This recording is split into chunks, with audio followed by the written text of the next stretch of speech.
Hi there and welcome back to Torment, Tides of Numenera. We are actually looking for the severed child, Choi, to do something before we leave the valley. From Mirla West to who knows where, and we'll, for that, ask around and then also visit the last tombs we have to visit, or we want to visit. Jenkins. I almost didn't think I was going to make it out of there alive. You're a saint of inhuman flesh. Have you heard of a dead girl named Choi? He brightens. Of course, oh no, I haven't. He slumps in despair. I'm really helpful. I mean, usually. You're lucky he can't help you. More trouble than it's worth, believe me. What? Helping people is never trouble, and it's always worth it. He gives a kind smile. Okay, farewell. Talera. What can I do for you, Savior? Have you heard of a girl named Choi? I think she's dead, possibly interred here. Choi. She cocks her head to one side in thought. I'm afraid I don't, but there are thousands, perhaps millions of names below. Keep asking those who have spent time down there. One of them may have come across the name you seek. Huh. Okay, and Utwak? Thanks for your help, friend. We might have made it, but I'm glad we didn't have to take the chance. Have you heard of a dead girl named Choi? No, friend, sorry, but if she's dead, you should ask the memorialists. Supposedly they know all the dead. Okay, Nave. I suppose I should be thankful, so thanks. Ken thought Utwak's going to blame me for this good turn of events, I know it. Have you heard of a dead girl named Choi? Barks a cruel laugh. Do I look like a memorialist? Ask someone else. I thought you were memorialists. Come on.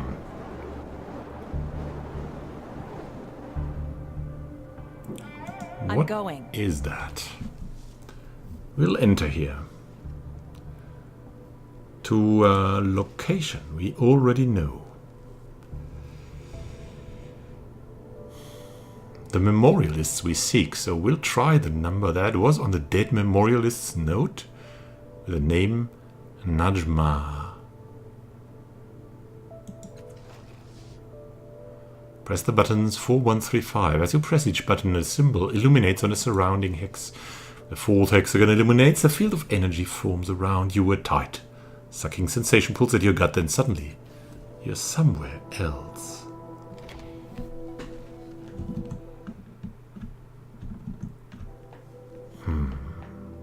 And where are we?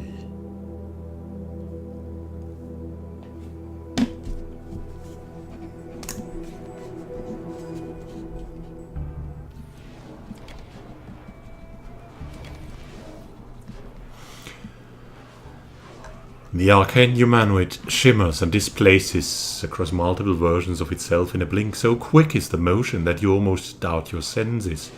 The black-clad being makes slow, deliberate movements, its eyes like dull grey jewels set into an expressionless face. You sense a malevolence caged. Its voice is deep and rich. I am Silver.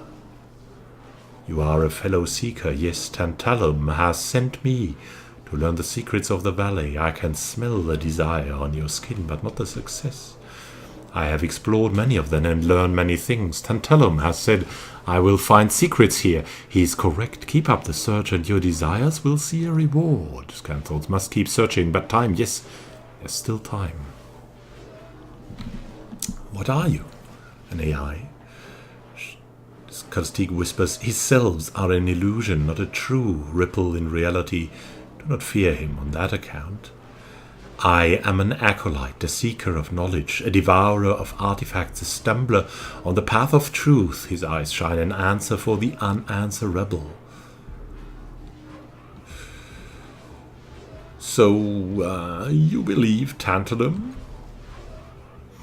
Certainly, all of humanity's wisdom, and even much that is not of humanity, lies buried in this necropolis. It is only a matter of time and effort before one finds answers.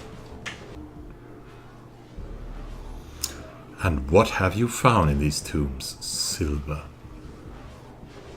A strange face shifts through a variety of shapes. Truths of the old worlds reveal themselves to me. Secrets of time and reality, the shifting of particles smaller than perception allows. Undergird all, but they are not a part of my truth. Scanthor's my answer. I will find it. All right, farewell. May you find what you seek. What did he find there? What is that? Sahar el-Shami. Kenneth Holm, right. Tronrund. Rick Arnold. Elian right. Gray. Adam Darby. His fight came to an abrupt end with the realization that truth is irrelevant. All that matters in society is belief. Those that see the truth outside accepted beliefs can suffer in silence or cry out in futility one last time before they disappear. Peter the Wonder Goth. Yes, now. And this one. There's something tucked behind this marker. You struggle to wrench it free. As soon as you do, you realize, through an odd twist in your gut more than anything else, that this is some cast-off's Meercaster. You tuck it away and turn your attention to the epitaph. What's that? A floral Meercaster. These flowers are complex arrays of circuitry, each petal covered in carefully lit copper wires. Filaments run from the petals into a ruddy, strong glass sheath, ending in a now dead diode. The entire device pulses with inner heat. Beautiful, beautiful Najma, a casualty of a war that she had nothing to do with. 1999 to 2003. Read the name plaque. Najma. And the epitaph.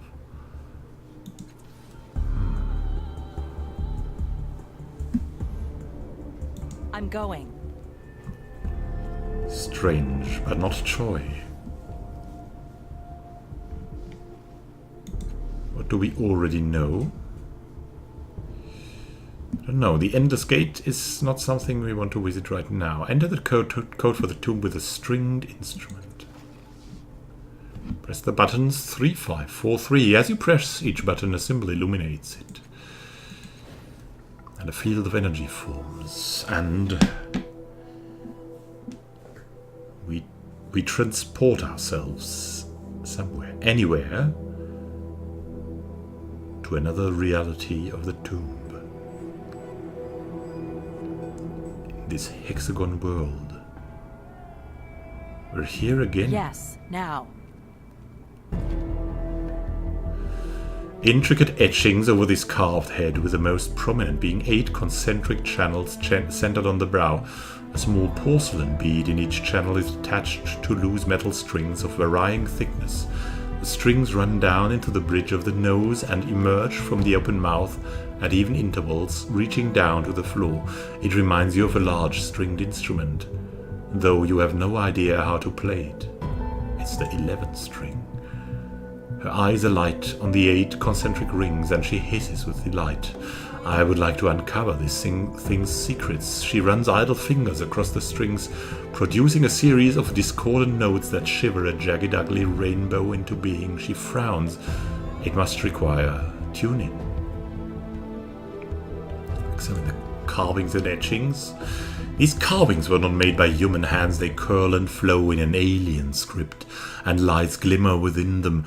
Staring at them induces a mental fog, the feeling that your mind is being pulled away into some astronomically distant maze. But when you blink, you snap back to reality.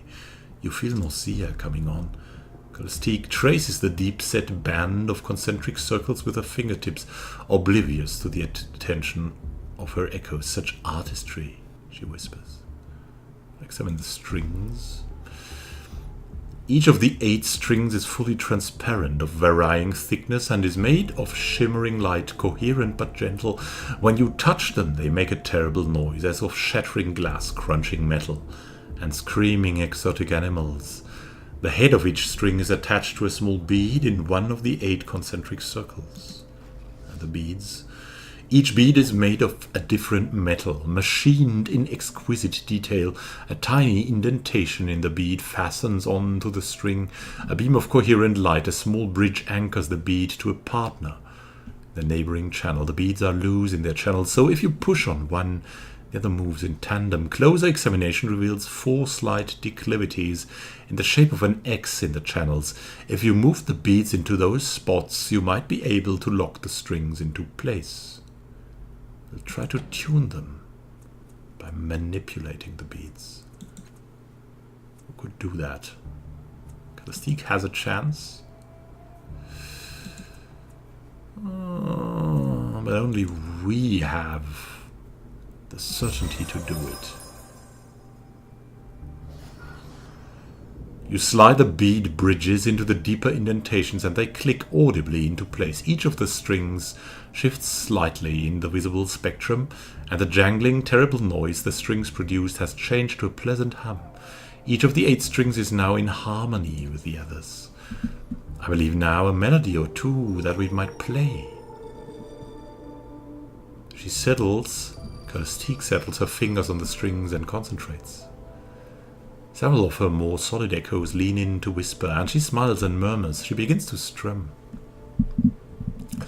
The sound is unearthly, crystalline. It shivers through your bones. After a few halting notes, Calastique has the sense of the instrument and plays a haunting melody in a minor key.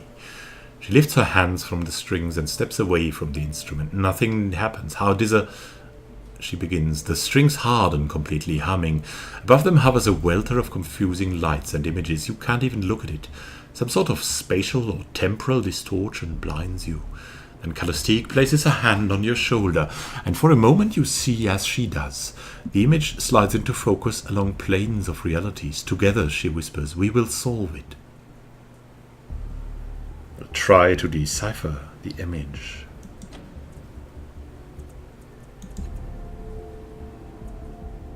Calastique can do it. Rin isn't that good at it. Let's try with Calastique. With Calistique's hand on your shoulder, the images snap into a clear focus. You see an intricate image with flickering lights that seem to indicate data and measurements projected into the air.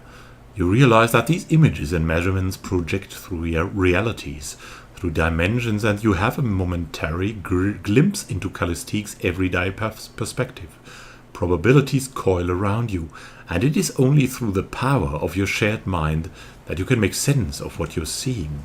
It's a schematic, a structural drawing of some ancient vintage. Towers, forks, circles, energy orbs, and more litter your vision. You focus on a fork more intently, and you recognize the leftmost tine as one of the many devices your sire had hidden away under Sega's cliffs. In the image, however, it's surrounded by a series of sharp lines, one of which is bisecting an unrecognizable figure. By comparison, the towers are surrounded by concentric circles, in which the figures remain whole. The tips of the towers reach the 3rd concentric ring around the world, while the tines only reach the 1st. Calastique's eyes widen. She turns back to the drawing, tracing it with renewed vigor. Of course, these taller structures pierce the 3rd layer, whereas these small others... What do you see? I'm not sure, she frowns, continuing to trace the lines with her fingers, as her sisters look on, each observing it from a slightly different angle. At the center here, there's what looks like the 9th world, but these other images... She falls silent, she frowns. Machines, nanobots, the datasphere. And if this image is correct, yes, under the proper circumstances, I will be able to make a connection. She trails off again. The question is when and where I will be able to make this connection. It implies a willing biological construct. And then she perks back up. I'm one step closer to understanding the datasphere, and you have progressed one step further than your sire ever came. She nods in a self-satisfied way. You should be proud, dear. You have just surpassed your creator. She releases her grip on you and waves the image into nothingness. Now let us move on.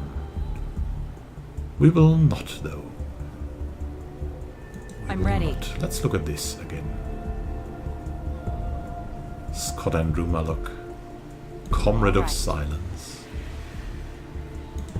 PB. And Noel Nixdorf. Thank you all for watching, and happy gaming to you. We'll explore the mysteries of the tombs in the next episode. Have a great time until then, and happy gaming.